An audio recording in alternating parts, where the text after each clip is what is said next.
The head of Peru's cabinet announced progress in the commitments with the transport and farmer sectors. The Russian Defense Ministry said the missile attack on Kramatorsk was carried out by a division of the Ukrainian missile troops from the locality of Dobropolye.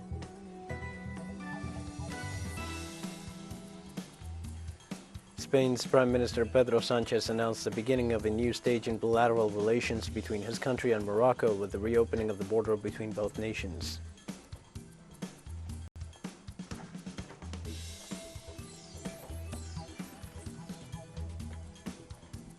Hi, this is From the South. I'm your news anchor, Diego Martin, from the Telesur studios in Havana. We begin with the news. In Peru, the head of the cabinet, Aníbal Torres, announced a progress in the commitments with the transport and livestock sectors. At the end of the session of the Council of Ministers, Torres ratified the government's decision to fulfill the agreements made with these sectors. He also reiterated the executive's commitment to promote family farming through the use of new government policies and direct purchases from farmers. At the same time, the official announced the restructuring of the superintendents of land transport of people, cargo, and goods. Finally, the head of the Peruvian cabinet stressed the importance of the executive branch and Congress working together to generate solutions that benefit the citizens.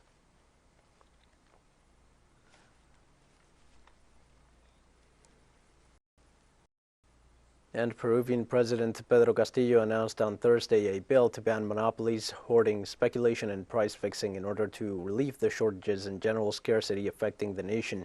He said this in the city of Huancayo, scene of the recent protests that have generated situations of violence with deaths and numerous people injured.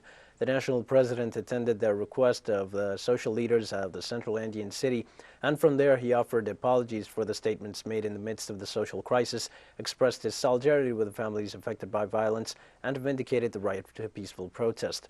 President Castillo also highlighted the participation of regional and municipal authorities as well as social leaders in the meetings, which he assured would be repeated throughout the country.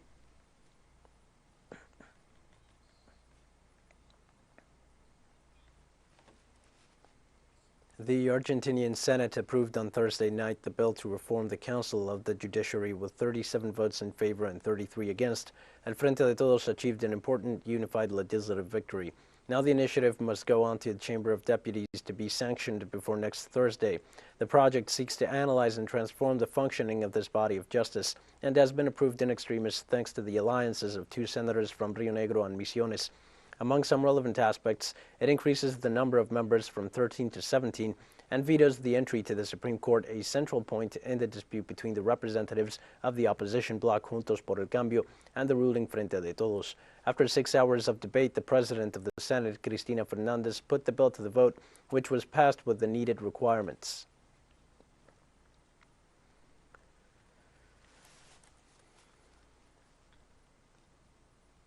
During her speech, Senator Anabel Fernández Sagasti of the Frente de Todos considered the arguments of the legislators of Juntos por el Cambio on the independence of powers to be not very credible, as the court that they support, according to Fernández Sagasti, is the instance that least respects this principle.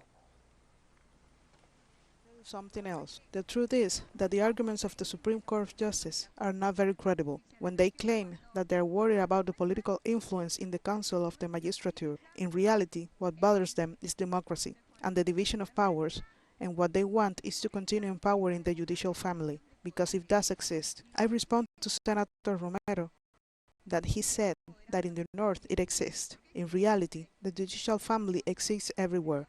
In fact, in 2013, we sanctioned the law of democratic entry to the judiciary. The Cuba-United States Agricultural Coalition demands changes and commits to work for changes in policies and measures affecting trade relations between the two countries. United States business people have acknowledged that lifting certain laws would be beneficial to both countries. They say the United States could export more than 50% of the food it produces, and Cuba could sell organic produce, vegetables, and fruit on the West Coast that would allow it to buy inputs. U.S. producers have pledged to be the most reliable source of trade. Doug Kiesling of the Arkansas Wheat Coalition, like all his fellow delegates, will battle in Washington for a change in the muzzling rules.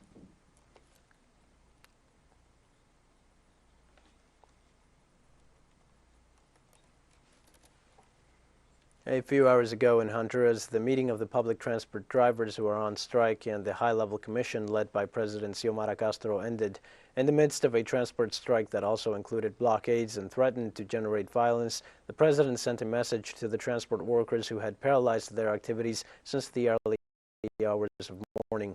The president offered a high-level commission to address and resolve the demands mostly related to the fuel crisis, but called on them to reestablish service. Pedro Arquero, a member of the government's High Commission, said at the end of the meeting that important agreements and commitments had been reached.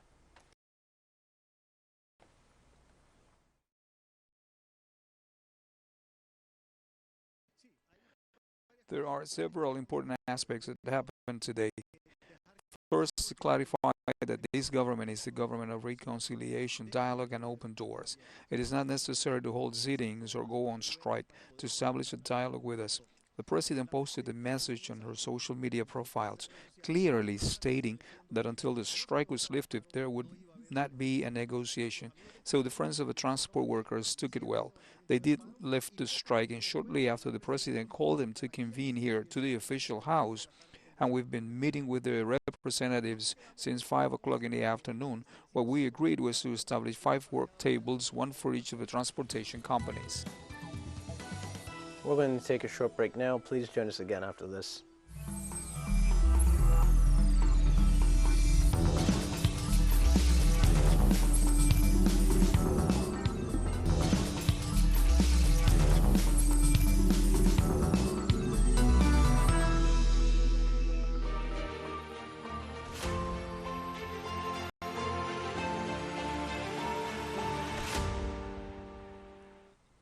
Hi, and welcome back to From the South. At least 39 people, including 4 children, have been killed and nearly 100 injured in a rocket attack on a railway station in Kramatorsk in eastern Ukraine. Donetsk's Governor Pavlo Kyrylenko revised an earlier estimate of 30 killed and said many of the 87 injured were in a serious condition. According to the statement from the Donetsk Regional Defense, the Ukrainian military carried out the attack when they were preparing to evacuate the civilian population, an operation that had already begun. After the violent attack, many people went to the train station, some said to help the injured and others to leave the city. Ukrainian presidential advisor Alexei Arestovich claimed that Russian troops attacked the area with an Iskander missile. Meanwhile, President Zelensky repeated the accusation against Moscow, but claimed that it was a Tochka-U missile.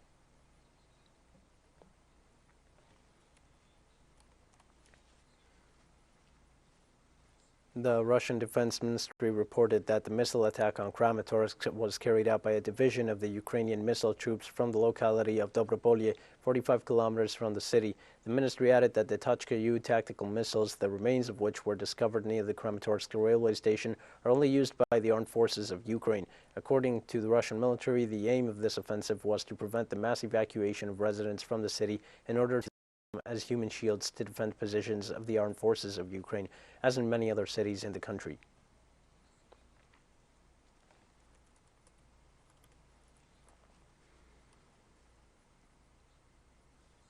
Russian presidential spokesman Dmitry Peskov confirmed that his country has suffered significant losses of troops in Ukraine as the military operation enters its 44th day. Speaking live on Sky News, Peskov said that more than 1,000 military were killed and nearly 4,000 were injured since the start of the operation. His comments followed Russia's expulsion from the United Nations Human Rights Council on Thursday. Precisely 93 of the 193 members of the United Nations General Assembly voted in favor of the removal of the country, which followed allegations of mass human rights abuses by Russian troops in the formerly occupied town of Bucha in northern Ukraine. The presidential spokesman denied any suggestion that Russian troops were responsible for the killings and claimed that images of civilians murdered in the town were staged.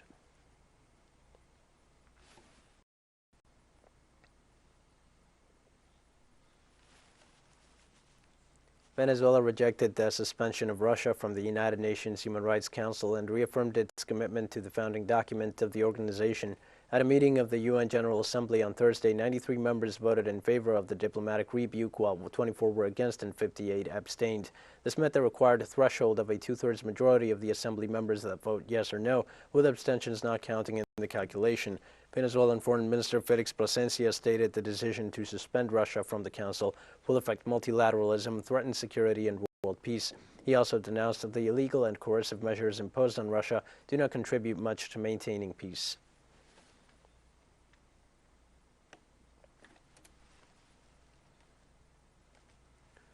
China firmly opposes the politicization of human rights issues after the United Nations suspended Russia from the Human Rights Council on Thursday.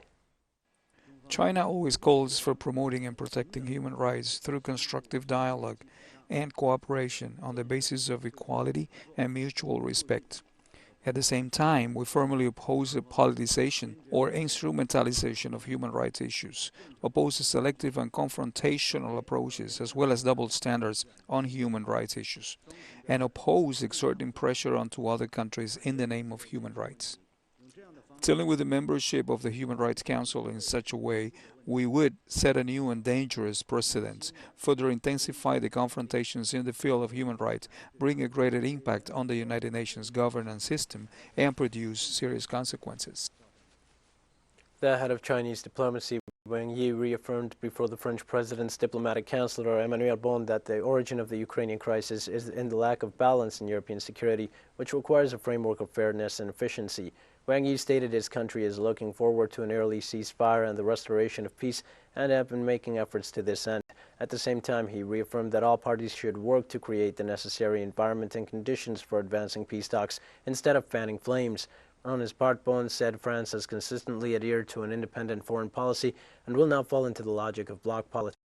The French diplomat highlighted his nation has always been committed to making and maintaining peace and is communicating with several parties, including Russia, on major issues such as Ukraine's achieving neutrality and obtaining security guarantees.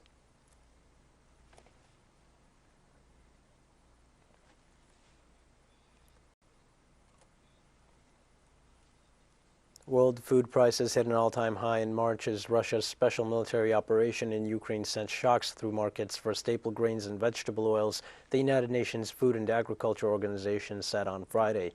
FAO's food price index, which had already reported a record in February, surged by 12.6% last month, making a giant leap to a new highest level since its inception in 1990. The disruption in exports flows resulting from the February 24th operation and international sanctions against Russia has spurred fears of a global hunger crisis, especially across the Middle East and Africa, where the knock-on effects are already playing out. Russia and Ukraine, whose vast grain-growing regions are among the world's main breadbaskets, account for a huge share of the globe's exports in several major commodities, including wheat, vegetable oil, and corn.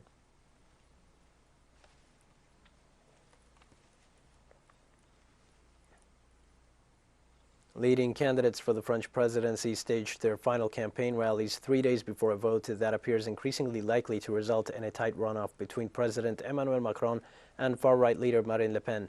Macron is still leading in polls of voter intent, but the gap between him and Le Pen has shrunk to 5 or 6 percentage points for both the first round and a presumed runoff between them. The finish order could pivot on voter turnout.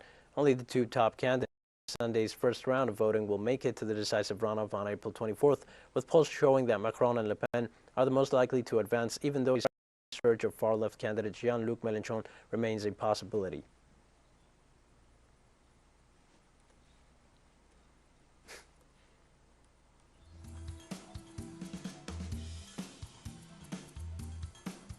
We have more news coming up after one final short break. Please stay with us.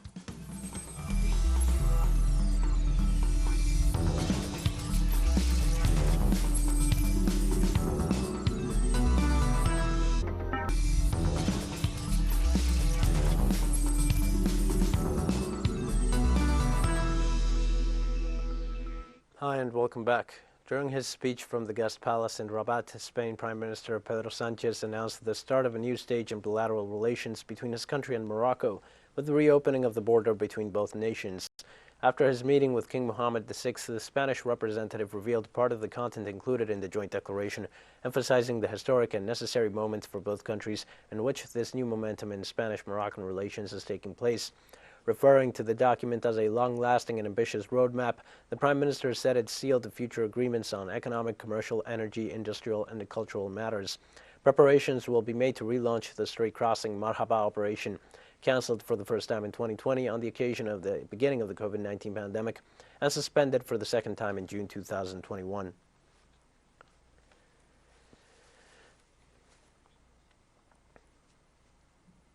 Authorities in the Democratic Republic of Congo on Friday said 6 people died in a blast in the country's troubled east caused by a suspected bomb. The previous toll from the explosion on Thursday in Goma, the capital of North Kivu province, had been put at 8 dead. Goma's military governor, Constantin Dima, said the blast occurred in a bar located inside a military camp. The site has been sealed off to enable forensic experts to investigate exactly the nature of the device, he told journalists. One suspected cause is North Kivu lies in a region that has been in the grip of armed groups for a quarter of a century, many of them a legacy of the Congo Wars of the 1990s and early 2000s.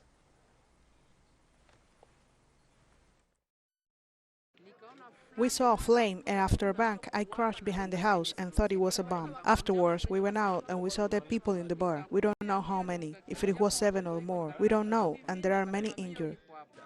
I'm scared because it's something I have never experienced. To see a lot of people dead like that, it's scary for us as survivors. We just have to thank God because this is not normal. Pakistan's National Assembly will meet on Friday to hold a motion of no confidence against Prime Minister Imran Khan. This political crisis broke out last week when Prime Minister Khan lost his parliamentary majority after the Muttahida Qawmi movement and the Awami Party of Baluchistan left the ruling coalition to join the opposition. At the same time, the Pakistani government announced the creation of a commission to investigate the alleged foreign conspiracy against the Prime Minister in the face of the no-confidence motion presented by the opposition, whereas Khan himself has openly accused the United States of orchestrating a coup attempt through the aforementioned no-confidence motion.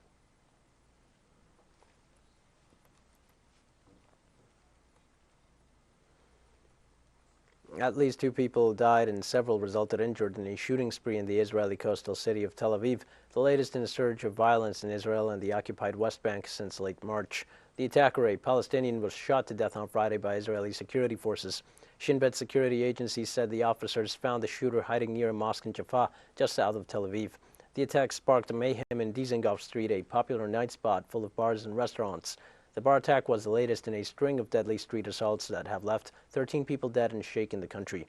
Officials identified the shooter as a 28-year-old Palestinian from Jenin, a city in the occupied West Bank.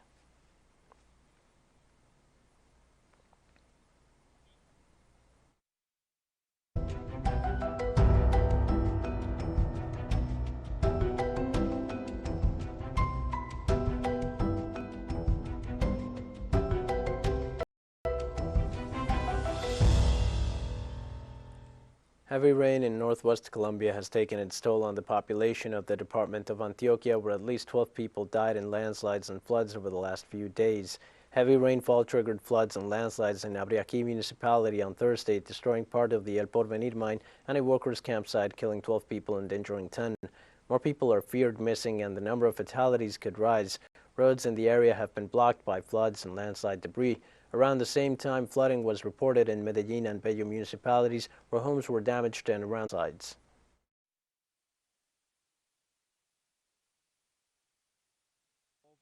Everyone is desperate to find their relatives. You never know if it could happen to us, so we are in solidarity with the community and with all friends. According to reports from relatives and acquaintances, there are only 2 people missing so far. We've come to the end of this news brief. You can find these and many other stories on our website at Telstar English. You can also join us on social media for all the latest news. We're on Facebook, Twitter, Instagram, and Telegram. For Telstar English, I am Dio Martin. Thank you for watching.